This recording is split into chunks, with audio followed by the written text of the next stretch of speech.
In February of 1991, a group of Iraqi soldiers crawled out of their bunker, hands up, white flags waving, ready to surrender. There was just one problem. There was no one there to surrender to. They were waving at a drone, a little unmanned model airplane with a camera bolted to it, buzzing around overhead like a lawnmower with wings. And these men, soldiers of what was supposedly the fourth largest army on planet Earth, looked up at this flying toy and decided, yeah, that's the guy, that's who we give up to. That is not the low point of the Iraqi war effort. That is roughly the average. This is the story of the Gulf War, the war where the United States and about 35 friends took the fourth largest military in the world, turned it inside out, and mailed it home in under 6 weeks. You probably know it as Operation Desert Storm. The Iraqis knew it as the worst week of their professional lives. Grab a seat. This one's going to feel good. To understand how satisfying this beatdown is, you have to understand how much Iraq was talking beforehand. By 1990, Iraq was run by a mustachioed gentleman named Saddam Hussein, whose hobbies included statues of himself, palaces for himself, and gassing anyone who disagreed with himself. He had just wrapped up an 8-year war with neighboring Iran, and by wrapped up I mean a bloody stalemate that killed hundreds of thousands and settled nothing. In Saddam's mind, that was a win because he was still breathing. 8 years of that had left him with a genuinely enormous army, nearly 1 million men, something like 5,000 tanks, battle-hardened veterans, chemical weapons, the fourth biggest fighting force in the world by headcount. On paper, it was terrifying. Paper, it turns out, does not stop a Maverick missile. But Saddam didn't know that yet. All he knew was that he had the biggest army in the neighborhood, a mountain of debt from his pointless Iran war, and a tiny, fabulously wealthy neighbor sitting on an ocean of oil, practically begging, in his imagination, to be robbed. That neighbor was Kuwait, a country roughly the size of New Jersey, with the military of a mid-sized New Jersey shopping mall. Saddam accused them of stealing his oil by drilling sideways under the border, which is a little like robbing a bank and then suing the bank for the bruise on your fist. He decided Kuwait was actually the 19th province of Iraq, a province that had inconveniently forgotten it belonged to him. So on August 2nd, 1990, he sent in the tanks. Kuwait lasted about 2 days. This is not a knock on the Kuwaitis. When the fourth largest army in the world drives 100,000 men across your border and your whole country could fit inside a Texas ranch, the math is not in your favor. The royal family fled to Saudi Arabia. The emir's brother stayed to fight and was killed on the palace steps. And Iraq, drunk on how easy that was, planted its flag and started looting the place down to the copper wiring. Saddam figured that was that. He'd bullied a smaller kid, taken his lunch money, and the world would grumble and move on, the way it usually does. He had made one small miscalculation. He had just parked the fourth largest army in the world right next to the largest oil reserves on the planet, 150 miles from Saudi Arabia, which is to say, he'd put his hand on the thermostat of the entire global economy. And the country that really, really cares about the thermostat of the entire global economy was about to fly 500,000 very annoyed young men to the desert to discuss it with him. The American president at the time was George H.W. Bush, a former World War II pilot who got shot down over the Pacific and was not, generally speaking, easily impressed by tough talk from a guy who lost to Iran. Bush drew a line, not out of Kuwait exactly, out of Saudi Arabia. The message was simple: take Kuwait if you want a war, but you set one boot in Saudi Arabia and touch that oil, and the discussion is over. Then he did the thing Saddam never saw coming. He made friends. 35 nations signed up for the coalition. The Brits, the French, the Saudis, the Egyptians, even guys who couldn't stand each other showed up to the same barbecue to tell one man to get out of Kuwait. It was one of the great diplomatic flexes in modern history, and Saddam responded by going on television. He promised the world the mother of all battles, but he did not deliver the mother of all battles. He delivered the mother of all surrenders, but we'll get there. For 6 months, the desert filled up. This operation was called Desert Shield, the part where America moves an entire mechanized civilization to the other side of the planet, complete with air conditioning, Burger Kings, and roughly 500,000 troops, just to make a point. And Saddam, watching all of this pile up on his doorstep, made the bold strategic decision to do absolutely nothing about it. He just sat in Kuwait and waited, apparently confident that the largest military buildup since Vietnam was going to get bored and go home. The United Nations gave him a deadline, January 15th, leave Kuwait or the mother of all battles finds you. The deadline came, the deadline went. Saddam stayed. Big mistake, huge. At around 2 in the morning on January 17th, 1991, the sky over Baghdad lit up. The war did not start with a charge. It started with stealth fighters, the F-117 Nighthawk, a jet shaped like a black paper airplane designed by someone who clearly hated radar, gliding over the Iraqi capital completely unseen and dropping bombs down what were essentially the air ducts of Saddam's command bunkers. This was the first war broadcast live on cable television, and America turned it on like a sporting event. CNN reporters narrated the tracer fire from a hotel rooftop in Baghdad, while the whole country watched green night vision footage of the most advanced Air Force ever assembled take apart the fourth largest army in the world, one power station at a time. For 42 days straight, the coalition flew something like 100,000 sorties. They hit command centers, airfields, bridges, bunkers, tanks dug into the sand, and the vaunted Iraqi Air Force, hundreds of modern fighter jets, rose up to meet this challenge with everything they had. I'm kidding. They flew to Iran. I need you to sit with that. The Iraqi Air Force's single boldest maneuver of the entire war was to take over 100 of their best aircraft and flee to Iran. Iran, their sworn blood enemy, the country they had just spent 8 years and hundreds of thousands of lives fighting. When the choice came down to facing the Americans or trusting the guys they'd been gassing a couple years earlier, they picked the gassing victims. That is not a military decision. That is a restraining order decision. And Iran, to add the perfect final insult, said thank you for these lovely jets and simply kept them.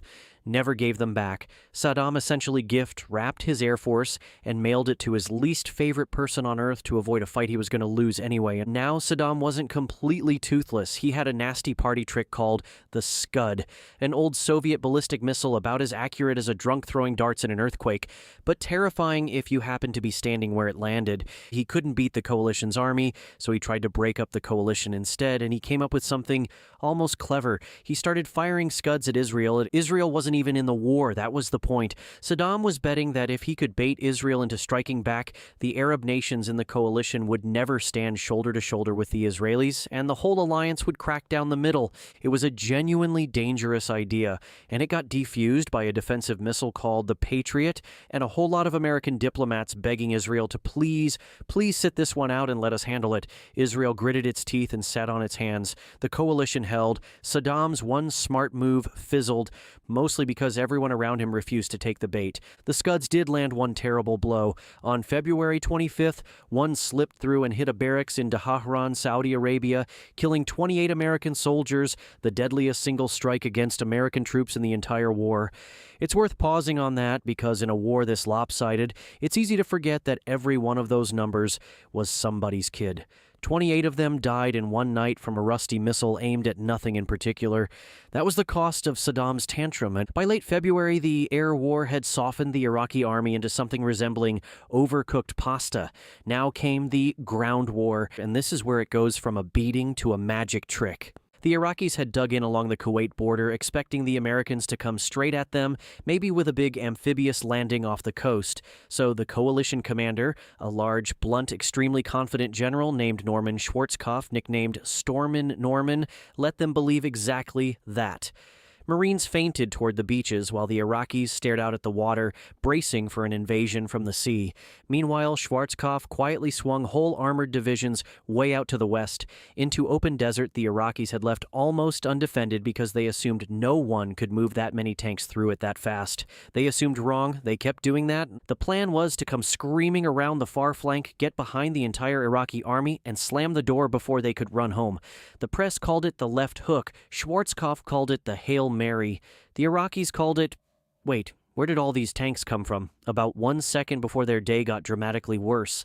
The ground war began on February 24th, 1991. It was over on February 28th.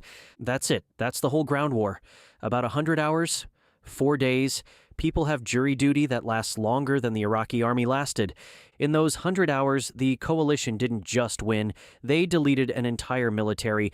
American M1 Abrams tanks, with thermal sights that saw through the smoke and the dark and the sandstorms, destroyed Iraqi tanks from distances where the Iraqis couldn't even see who was shooting them. The Iraqis fired back at muzzle flashes a mile and a half away, hit nothing but sand, and watched their own tanks blow up one after another. At a spot in the empty desert known only by its map coordinate, a place called 73 feasting, a single American cavalry unit came over a rise in the middle of a howling sandstorm and ran straight into the Republican Guard, Saddam's supposed best of the best, his elite, his pride and joy. The battle lasted about 23 minutes. When the sand settled, dozens of Iraqi tanks were burning and the American unit had barely a scratch. The Republican Guard, the toughest men Iraq had, got roughly the same treatment as everyone else. The desert just added more smoke. A day later at Medina Ridge, the largest tank battle of the war, the story repeated. Iraqi armor, dug in and waiting, wiped out in about 40 minutes. Every time the elite showed up, they got the same folding chair to the back of the head as the regular conscripts. And speaking of the conscripts, oh, the surrenders. Iraqi soldiers gave up in numbers that broke the coalition's ability to even process them. By the end, roughly 86,000 prisoners of war. They surrendered to tanks, they surrendered to helicopters, they surrendered to journalists who were just trying to cover the war and suddenly found themselves in charge of 40 prisoners. They surrendered, as we covered, to a drone. Whole units walked toward the first American they saw with their hands already up, many of them starving, many of them just relieved that the bombing might finally stop. Saddam had told them this would be the mother of all battles. He hadn't mentioned that he'd be watching it on TV from a bunker while they did the dying. When the Iraqi army finally understood the game was over, they did the only sensible thing left. They ran. They packed every vehicle they could find, much of it looted from Kuwait, everything from tanks to stolen city buses to somebody's borrowed Mercedes, and jammed onto the highway north out of Kuwait City, bumper to bumper for miles. Coalition aircraft found them there. On what became known as the Highway of Death, they hit the front of the column, then the back, then everything trapped in between. It was less a battle than a demolition, a graveyard of scorched metal miles long. And here I have to be honest with you, because that's the deal. This part isn't a punchline. A lot of the men on that road were beaten, retreating, and no longer a threat. It was brutal enough that the images of it are part of why American leadership decided very soon after that enough was enough. When even the winning side looks at the road and says, okay, that's plenty, the fight has stopped being a fight. Which brings us to the strangest decision of the whole war. With the Iraqi army shattered, the road to Baghdad wide open, and Saddam's forces basically defenseless, the coalition stopped. 100 hours after the ground war started, President Bush called a ceasefire. Kuwait was free. The mission, as written, was done, and the leadership decided that marching on Baghdad and owning whatever came next was not what they'd signed 35 nations up for. People have argued about that call for decades. Leaving Saddam in power meant he was still there to cause trouble, and about 12 years later, the United States would come back to that exact same desert to finish the argument with no clean 100-hour ending. But that's a different video. For now, in 1991, the scoreboard was absolutely absurd. And let's talk numbers, because the numbers are the flex. The coalition lost fewer than 400 people. American combat deaths numbered in the low hundreds. To put that in perspective, more Americans die in traffic accidents on an average long holiday weekend than died fighting the fourth largest army in the world. Then here's the honest, almost unbelievable part. A huge share of American combat deaths, roughly a quarter of them, weren't caused by the Iraqis at all. They were friendly fire, accidents. Our own thermal sights and fast-moving armor were so far beyond the enemies that the most dangerous thing on the battlefield to an American soldier was, statistically, another American soldier who mistook them for a target in the smoke. Let that sink in. Iraq brought 1 million men, 5,000 tanks, and chemical weapons, and still couldn't manage to be the leading cause of American casualties in their own war. Iraq's losses, by contrast, were catastrophic and still argued over to this day. Estimates of Iraqi military dead range wildly from around 20,000 up to 50,000, and some later studies push it lower. Nobody kept a good count, in part because the Iraqi government wasn't exactly publishing an honest casualty report. What isn't in dispute is the hardware. Something like 3,000 Iraqi tanks gone, an air force blown up on the ground or defected to the enemy, an entire military machine, the pride of the region, reduced to burning scrap, and 86,000 prisoners in about 42 days of air war and 4 days of ground combat. On the way out, Saddam's men lit roughly 600 Kuwaiti oil wells on fire and dumped millions of gallons into the Persian Gulf purely out of spite. It was the tantrum of a man who promised the mother of all battles, delivered the mother of all faceplants, and wanted to make sure nobody enjoyed the victory too much. Here's what the Gulf War really was. It was the moment the American military walked out of the long shadow of Vietnam and reminded reminded the entire planet what it could do with a clear mission, the right tools, and 500,000 volunteers who trained for years for exactly this. It was speed, technology, and overwhelming, embarrassing one-sided dominance. It was 35 countries showing up to defend one tiny nation against a bully, and the bully getting folded up like a lawn chair in 100 hours.